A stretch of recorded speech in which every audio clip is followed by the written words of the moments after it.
नमस्कार मंडळी. तर माझे पेपरचे एक्झामची तयारी चालू होती म्हणून मी ब्लॉग काढला नाही आणि जरा एक्झाम जवळ आले तर आम्हाला टाइम टेबल सुद्धा भेटलेला आहे एक्झामचा. आणि 1 तारखेपासून आमची एक्झाम चालू होणार आहे आणि 17 तारखेला संपणार आहे. तर आमचं सायन्सचे प्रॅक्टिकलची टेस्ट आहे उद्या म्हणून मी सायन्स प्रॅक्टिकल रीड करत बसलोय.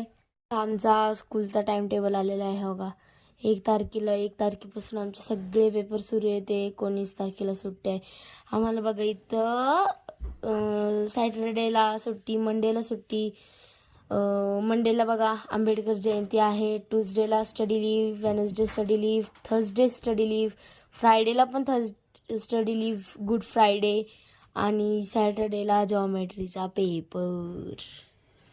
तर बघा ह्या पेपरच्या वेळेस कुठं सुट्टी नाही दिली आम्हाला, फक्त जॉमेट्रीच्या पेपरला सुट्टी दिली कारण की जॉमेट्री इझी माझ्यासाठी. पण का दिले त्यांनी काय माहिती.